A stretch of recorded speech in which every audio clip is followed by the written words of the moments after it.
Salut tout le monde, c'est Raito, on se retrouve pour la review du chapitre 1132 de One Piece. Le chapitre est juste trop bien et surtout on retrouve un peu ce côté aventure dans One Piece qui fait plaisir, puisque Luffy et les autres forcément arrivent dans un nouvel endroit, Elbaf, et on va avoir des paysages époustouflants et en fait c'est immense, tout est immense, mais franchement j'adore ce côté un petit peu aventure quand on découvre de nouveaux horizons dans One Piece, et en tout cas franchement c'est pas pour me déplaire, voilà, je le dis clairement. En tout cas, première chose, n'hésitez pas à liker la vidéo si jamais elle vous plaît, à vous abonner si vous aimez One Piece, on en parle toutes les semaines, et bien sûr dites-moi en commentaire votre avis sur le chapitre. On commence le chapitre directement avec Colon, voilà, un enfant d'Elbaf, le même enfant qui avait discuté avec Shanks, et il va voir quoi? Il va voir le Great Eric, soit le bateau des géants débarquer, et dessus il y a Dory et Brogy, et en fait tout simplement Dory et Brogy ne vont pas s'arrêter, et ils vont directement aller au niveau supérieur pour aller rejoindre Luffy, et en fait cet enfant va les suivre, va monter sur le bateau parce que Shanks lui a parlé de Luffy. Shanks lui a parlé de Luffy, il lui a dit Luffy au chapeau de paille, n'oublie jamais ce nom. Donc du coup forcément l'enfant va aller avec eux parce qu'il veut à tout prix voir Luffy, l'homme dont a parlé Shanks le roux, tu vois. Donc ça c'est très sympa, voilà. J'aime bien l'idée, je trouve ça assez cool et tout. Et en plus de ça, on a Dory et Brogy qui vont emprunter une route arc-en-ciel. La route est juste magnifique, on a vraiment une planche qui est incroyable, parce qu'en fait ça paraît inconcevable, tu vois. Ils vont littéralement naviguer sur un arc-en-ciel. Bon, en soi, on a déjà eu pas mal de trucs assez extravagants dans One Piece, mais je sais pas, je trouve ça juste trop cool, le délire et tout. Sachant que c'est un arc-en-ciel que j'ai vu c'est Dory ou Brogy qui l'a dessiné lui-même, genre avec un pinceau, tu vois, genre comme ça, il l'a dessiné, genre. D'où Elbaf, tu peux dessiner le paysage et carrément un arc-en-ciel pour naviguer. Enfin, en fait, c'est limite l'endroit où tout est possible, tu vois. En plus tout est immense et tout, et voilà, ça fait plaisir parce que tous les persos sont à fond dans le délire, forcément ça va les choquer un petit peu de naviguer sur un arc-en-ciel, et on a une double planche en fait qui est juste magnifique, avec du coup le Sunny avec le Great Eric plutôt sur du coup l'arc-en-ciel, et la planche est juste incroyable, la planche est juste incroyable. Enfin, voilà, c'est ce côté un petit peu aventure que j'aime bien et tout dans One Piece. Et là, je trouve qu'on le retrouve énormément dans ce chapitre-là. Ça, c'est vraiment quelque chose que je trouve très très bien. Et merci Oda de prendre le temps de poser les bases avec du coup cet arc Elbaf, qu'on n'aille pas non plus trop vite, qu'on ait le temps de découvrir, d'avoir ce petit côté aventure et tout. Donc c'est très sympa, j'aime bien les réactions des différents personnages, même Robin qui fait plus jeune avec cette coupe de cheveux, Bonnie qui a retrouvé énormément le sourire, ça y est elle a été libérée, je vois que Luffy a bien fait son taf de libérateur, de sauveur, voilà, du dieu du soleil Nika. Ça c'est sympa de voir une Bonnie qui a des étoiles dans les yeux maintenant, ça y est, voilà, ça y est, Kuma et tout, ça il a été récupéré, Bonnie, son histoire s'est réglée, et là on peut le dire, c'est un peu le nouveau membre de l'équipage, puisque Bonnie, oui, je suis content, va faire partie de la suite de cette aventure. Alors pour le coup, avec son apparence originelle, celle d'une gamine, et je trouve ça cool du coup que en fait Bonnie fasse partie de l'aventure, fasse partie de cet arc-là. Alors ça veut pas dire qu'elle restera dans l'équipage après l'arc Elbaf, mais j'aime bien l'idée en tout cas de l'avoir au moins pour un arc entier. Voilà, ça, je trouve ça super sympa comme idée. Alors sinon on va retourner sur Luffy qui ressort du monde souterrain, et donc il va tomber sur Gerd et l'autre dont j'ai oublié le nom là. Donc les deux géants qui poursuivaient Rod, Rod qui est toujours à la poursuite de Sanji et des autres, et Gerd qui trouve Luffy trop mignon tout ça, elle ne va pas l'enfermer parce qu'elle aime bien les petits humains et tout, et surtout voilà, elle est au courant que Rod les a emmenés de force, machin, elle est au courant d'un petit peu tout ce qui s'est passé. Et à un moment, ils vont l'interroger, qu'est-ce qu'il faisait dans le monde des morts, en fait, dans le royaume des morts, parce qu'on va parler un petit peu des différents royaumes, des différents niveaux qu'il y a au sein d'Elbaf, et en fait, Luffy sait pas mentir, il sait pas trop comment justifier ça, il a des gouttes de sueur, sachant qu'en fait, on a Loki qui lui a dit d'en parler à personne, de parler à personne en fait du fait qu'il lui avait parlé, et même de leurs promesses, et Luffy du coup n'en parlera pas, mais bon, il est tout tremblant de tout ça. En fait, les autres vont déduire que c'est parce que il s'est passé sûrement des choses pas terribles dans le monde souterrain et tout, alors que pas du tout, donc au moins il va pas être grillé de ce côté-là. Sinon, pour ce qui est de Rod, il va se faire avoir dans un piège assez basique, posé je crois par Nami, enfin par Sanji, Zoro et tout, par les autres quoi, qui vont, enfin il y a un tronc d'arbre qui va lui tomber dessus, ça va le mettre KO quoi. Bon voilà, ils ont essayé de l'arrêter sans trop le combattre parce que voilà, finalement c'est un allié de Dory et Brogy, ils peuvent pas tu vois, Dory et Brogy et tout, ils peuvent pas s'en prendre à comme ça un géant non plus, ils sont pas ils sont pas là pour être des ennemis tu vois des géants, et en plus de toute façon on a juste après Gerd et l'autre géant. Ils vont arriver et ils vont littéralement lui donner chacun un coup avec la massue et la hache.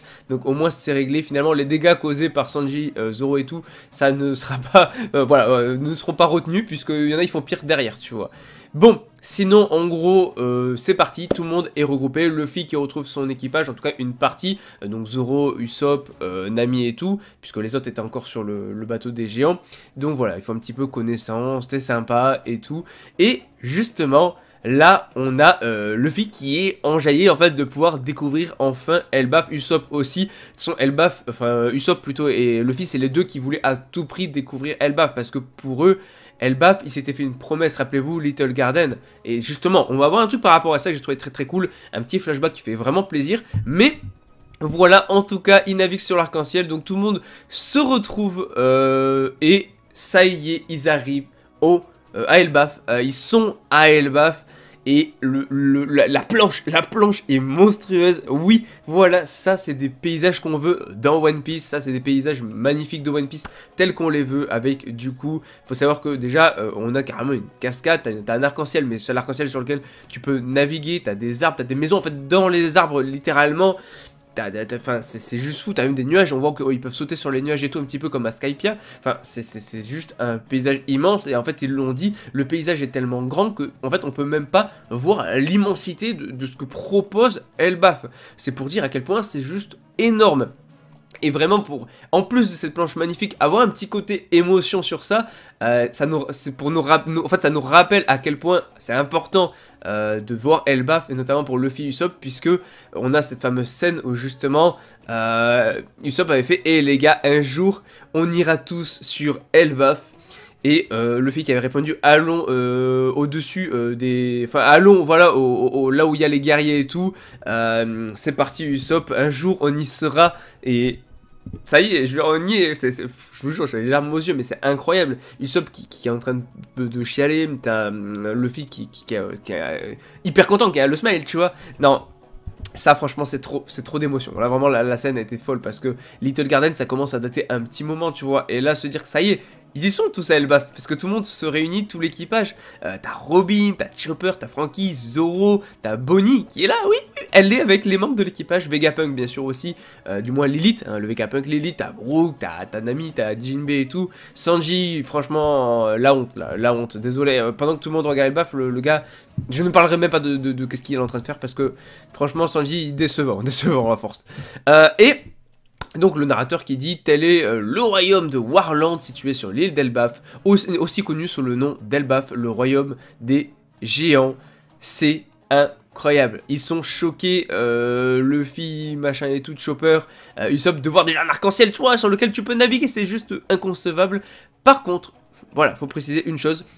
C'est justement l'explorateur Arnaud qui nous dit ça, Louis Arnaud, qui avait en fait aussi écrit sur Little Garden, qui explique que voilà, tout est immense, que ça a coupé le souffle, que forcément ils vont pas regretter le temps perdu ici.